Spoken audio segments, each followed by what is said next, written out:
¿Va a llegar una mujer a correr en la Fórmula 1? Esta es una de las preguntas que siempre surgen cuando hablamos de la participación femenina en el automovilismo. Hola, soy Meli Dionisi y gracias por darle play a este video en Flatout. Te traigo hoy la entrevista que le hicimos a Sarah Moore. Ella es una piloto británica, tiene 32 años, con experiencia en endurance y en distintas categorías en Gran Bretaña, además de participar en la W Series 3 temporadas, que si recuerdan fue la antesala de la Fórmula 1 Academy, que hoy ya está por su tercera temporada y cuenta con el apoyo total de la Fórmula 1. Sarah Moore hoy en día trabaja como coach en More Than Equal, una organización sin fines de lucro, fundada en el 2022. Uno de sus fundadores es David Coulthard, nada más y nada menos, expiloto de Fórmula 1, y nos habla un poco de este panorama, de cómo ve la participación femenina, cómo fue creciendo a lo largo de los años, y no solo entre las pilotos, sino mecánicas, ingenieras. Además, con ella hablamos de esta imposibilidad física de las mujeres de poder correr en Fórmula 1 y muchos otros temas súper interesantes. Espero que les guste la entrevista. Sin más preámbulos, los dejo con Sarah Moore, pero les pido su like y sus comentarios, que los vamos a estar leyendo. Well, Sarah, again, thank you very much for being here, for your time. I love your background, by the way. Thank you. I have a few, I guess, of my old race suits, and then above me, which you can't really see, is my first ever painted helmet that I had when I was go-karting, and then just a few of my trophies in my cabinet behind me. I got brought up within the motorsport world, so I started at a very young age. I started when I was 4. I grew up in a family of motorsport, so I think it was always going to happen at some point. But then as I grew older, obviously we have to start to think of how we're going to make money to live, I guess. And I suppose, fell into coaching. I'm fortunate that at home we have a go-kart circuit as well as a race team. So it started off just by doing a little bit of coaching with some of the younger kids that were just starting in karting at our family circuit, and then grew from there, really. So obviously I started racing cars when I was 14, and then as I got a little bit older, kind of early 20s, I suppose, I started doing a bit more coaching in cars, and then the car coaching went from there. But in terms of More Than Equal, the opportunity came about, I think it was about 2 years ago now. It feels like much longer, but I think it was about 2 years ago. I applied for the role to be a coach as part of the More Than Equal team, and obviously was successful with that. And the program has come a long way since then, and recently been, I guess, promoted to the lead technical driver coach. So that gives me kind of a more of a full-time role in terms of kind of looking after the drivers. And building a bigger and more exciting plan for the future. And More Than Equal is an official partner of Formula 1 Academy. So how both organizations work together? So it's mainly from a data collecting perspective. So More Than Equal is very heavy on collecting data on the female drivers, also the male drivers as well, because obviously we do know at the moment that motorsport is heavily populated by the males. So majority of the data out there that will be collected will be from the males. But over time, it is slowly increasing, and hopefully will continue to increase the percentage of females within the sport. So we recently, a couple of months ago, went out to the F1 Academy rookie test out at Navarra and did a lot of data collection on the physical side. So that's just been done. And we also did a little bit of work with a couple of the drivers on a coaching side within the F1 Academy this year as well. Amazing. You've competed in the W Series, which in a way paved the way for Formula 1 Academy, right? Because what do you think about the evolution of the series of Formula 1 Academy and the support of F1 team, which is crucial for the development of this category in particular? Yeah, for sure. I think having the F1 teams involved within the championship was a massive game changer. Like you say, the W Series, was around before F1 Academy was created, and I think the whole idea behind it all is fantastic in terms of creating the next step for the females to take that step kind of into single seaters. But yeah, definitely for sure having the F1 teams on board, I think it helps the teams, helps the drivers to, I guess, gain a lot more recognition as well. Great. I remember that at the beginning of the W series, I remember that some people were against it just because they thought that female drivers shouldn't be like segregated and have a particular series for them, that they should be driving against men. What do you think about this? I think the biggest thing to come out of it for me is put the segregation to one side. Is that what most people tend to look at it as? I think the biggest thing is all about creating role models for the younger generation. So if I think back to when I was growing up, there wasn't a female role model for me within the sport.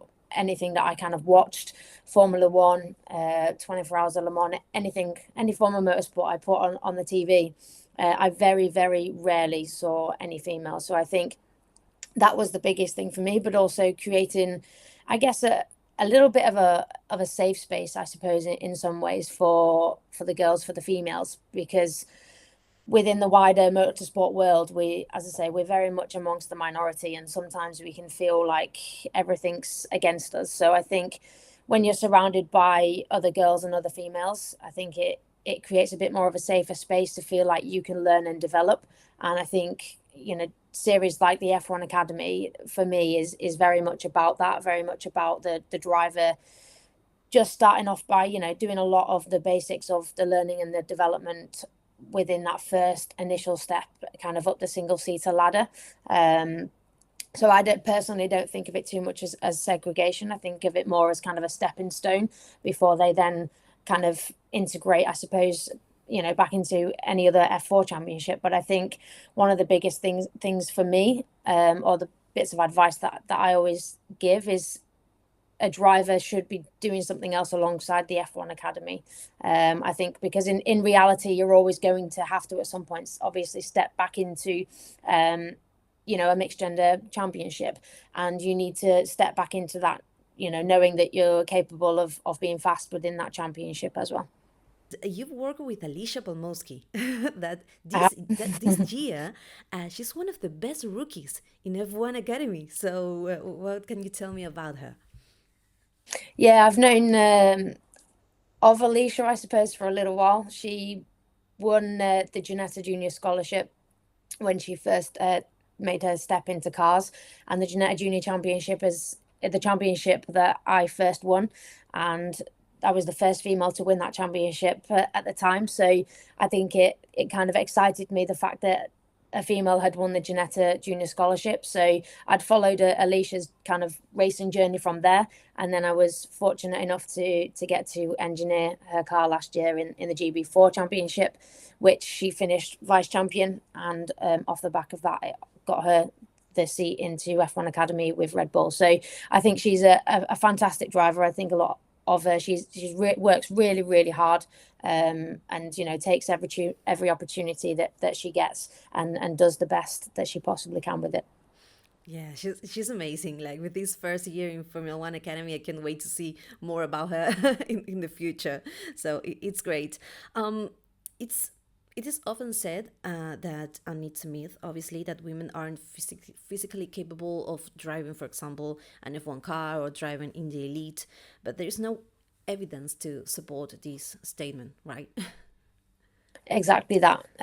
We did a bit of work with the RAF over in the UK, and we had some good conversations with them around G-forces, and the males within the RAF have actually said that some of their best pilots are actually female, and they're pulling, G's, I guess above, and around what they pull in Formula One. So, as you say, there's no evidence to say that it's not possible. I just think there's, I think, adaptations that need to be made to the females' training, in particular, especially in motorsport, just like any other sport, really, where there's been a lot more, I guess, research and development into how to train the females for the specific sport, which I don't think there has been anything or enough of within the motorsport world. So I think as a lot more research gets done into that side, I think the females within motorsport will be able to,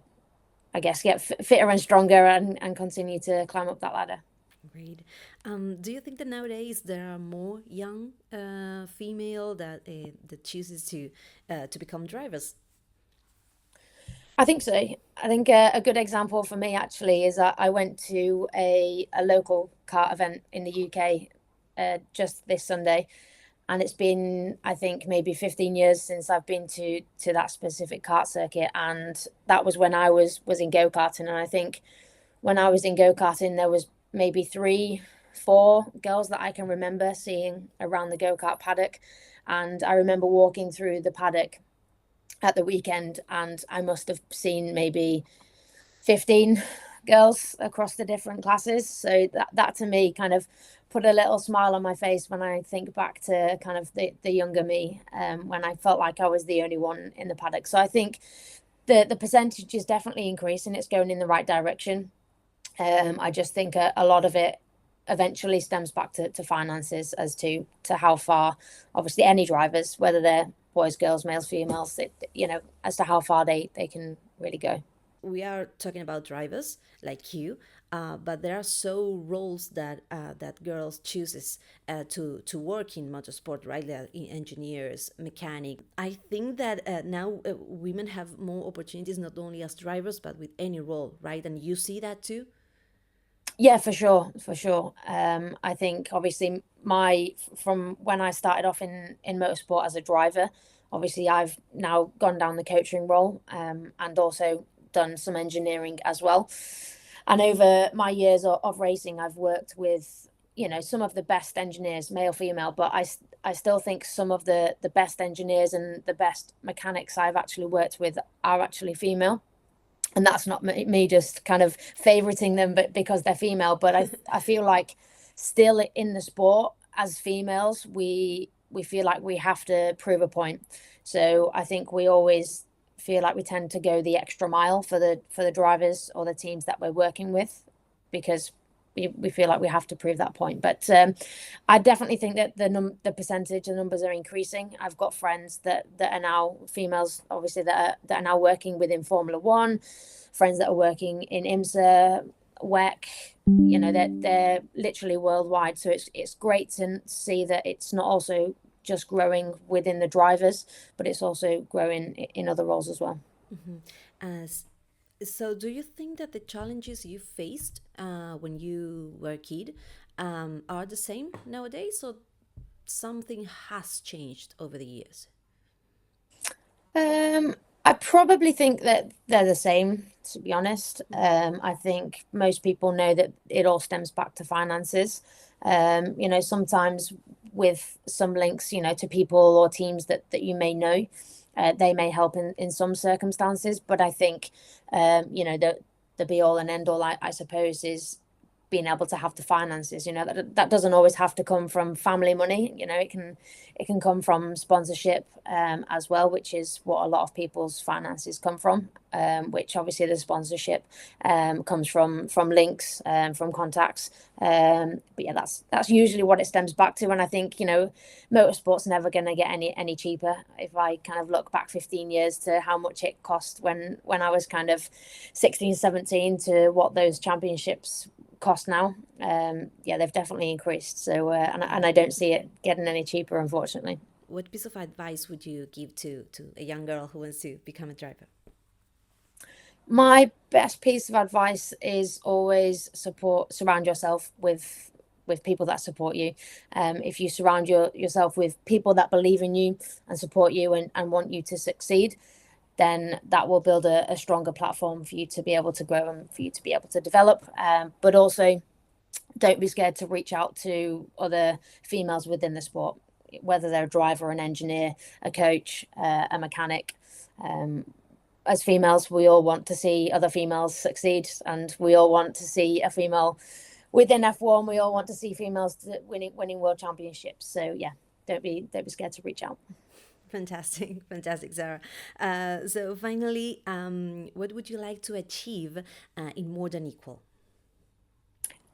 I think the bigger, wider goal for me is just, I never really saw myself as a role model, but I think when I was racing in the W Series, obviously that gave me a bigger following, and I started to see that people were seeing me as a little bit of a role model. So I think for me, if we can create more of those for, you know, the next generations that are coming through, eventually the percentage of female drivers within the sport will grow.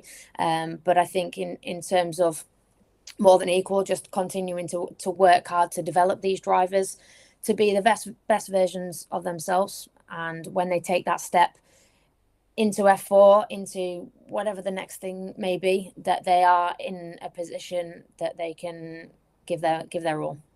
Great. So, Sarah, it was a pleasure to be talking with you. Thank you very much for your work, because it's really important for young female drivers. So I hope we see many, many more to come, right?